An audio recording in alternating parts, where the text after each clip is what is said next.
नमस्कार दोस्तों, आज के इस वीडियो में हम भागवत गीता के अध्याय 16 श्लोक 18 के बारे में चर्चा करेंगे।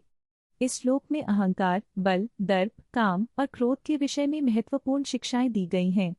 अगर आपको हमारा कंटेंट पसंद आए तो कृपया लाइक करें और सब्सक्राइब करें। चलिए जानते हैं इस श्लोक की गहराई और उसके संदेश को। अहंकारं बलं दर्पं कामं क्रोधं च संश्रिता संभवन्ति सांद्रं तं तं तं गच्छन्त्य विप्रतिष्ठिता। जो लोग अहंकार, बल, दर्प, काम और क्रोध पर निर्भर होते हैं वे इस संसार में स्थिरता को प्राप्त नहीं कर पाते। इस श्लोक में भगवान श्री कृष्ण ने उन लोगों के बारे में बताया है जो अपनी शक्ति और अहंकार पर निर्भर होते हैं। ऐसे लोग अपने अंतर्मन की स्थिरता को खो देते हैं। अहंकार और क्रोध जैसे भावनाएं व्यक्ति को न केवल मानसिक तनाव देती हैं बल्कि उसके जीवन में अस्थिरता भी लाती हैं। जब हम अपने भीतर इन नकारात्मक भावनाओं को पालते हैं तो हम अपने सच्चे स्वरूप से दूर हो जाते हैं। इसलिए हमें अपने विचारों और भावनाओं पर नियंत्रण रखना चाहिए। एक बार की बात है, एक छोटे से गांव में एक नामी पहलवान रामू रहता था। रामू का अहंकार उसकी पहचान बन चुका था। वह हमेशा अपनी ताकत और विजय का गुणगान करता। मैं सबसे ताकतवर हूँ, वह गर्व से कहता।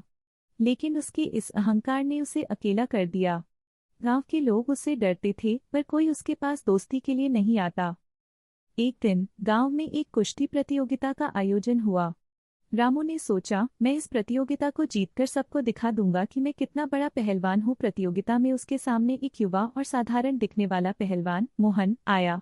मोहन ने शांत भाव से कहा, मैं तुम्हें हराने आया हूँ। रामू ने हंसते हुए कहा, तुम मुझसे कैसे जीत सकते हो? मैं सबसे मजबूत हूँ, मोहन ने उत्तर दिया। सच्ची ताकत केवल शरीर में नहीं होती बल्कि मन की स्थिरता में भी होती है। प्रतियोगिता शुरू हुई।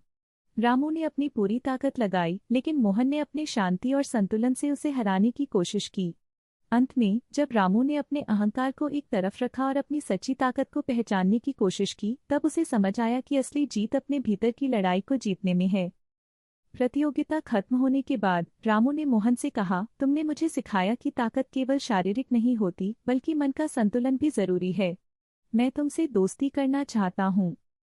इस कहानी से हमें यह सीखने को मिलता है कि अहंकार और क्रोध हमें अस्थिर बना सकते हैं जबकि सच्चा बल और स्थिरता हमारे भीतर से आती है। तो दोस्तों, अगर आपको यह कहानी पसंद आई तो कृपया लाइक करें और सब्सक्राइब करें और ऐसे और अद्भुत कंटेंट के लिए हमारे चैनल को देखते रहें।